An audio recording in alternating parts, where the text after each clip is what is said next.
Greetings YouTube. Today we're looking at a UTS tool. This is the cutting tool.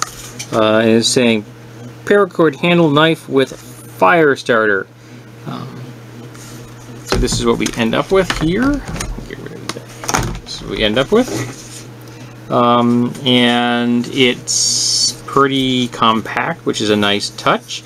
It has a functional sheath, got a 2-inch belt loop here, fire starter here. It's got paracord here, so you could you might want to cut some of that off and put it on here to get that in and out of the sheath a little easier, but that's just me. Now this is the weird thing, okay? Pretty compact, this is the kind of thing you could easily toss into a bug out bag and forget about it. So you got a snap. I approve. Snaps are the preference to anything else. Hear that sound?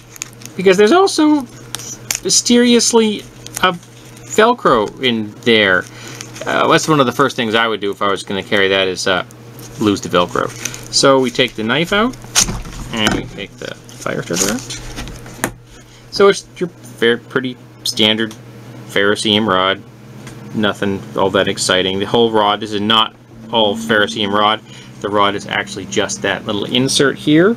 So you don't get as much ferrocerium rod as you would in a more expensive tool. You're just getting a ferrocerium rod that's about 2 millimeters in diameter, if that.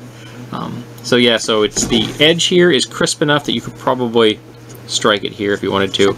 I'm not going to. I'm inside my house. So here you have the relatively attractive blade covered with an anodized black. It's got a nice little swedge here, flat here, hollow grind, secondary bevel, and it's got serrations here, and the serrations are pretty aggressive.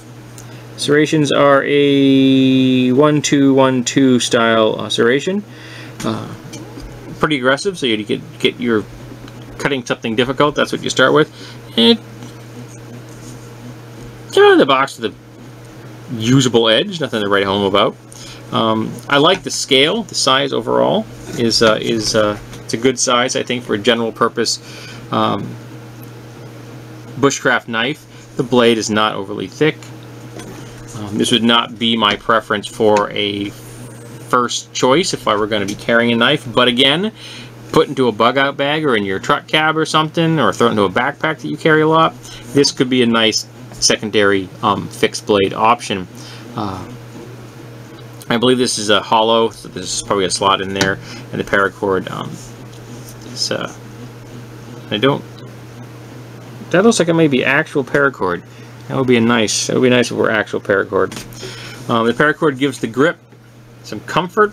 You have a small stop here, but it's not very much, and thumb ramp here, and again it's not very much, but you can easily come up above it if you want to get some control for cutting, making feather sticks or tent stakes or even a point on an improvised spear. So yeah, you can do that. This is China, a real shock on that one. So yeah, it's a cute little knife. I bought this purely to see what it felt like and how and the overall build quality. It's got a pretty nice heft to it. I would not want to use this knife without the paracord on here. This is too thin to really be comfortable. I mean, it would be better than nothing, but I think you'd want to wrap it in something as soon as you possibly could, so you have a little bulk there to fill out your hand. The sheath is a weird. I may cut that off right, as soon as I finish this video, because it's just dumb. There's no reason for that to exist, none whatsoever. It's got a snap, and the snap works well, and that's the superior clothing method to my mind. Snaps are far less likely to gum up and cause you problems than Velcro. So I believe you can pick these up at Walmart for like under 10 bucks.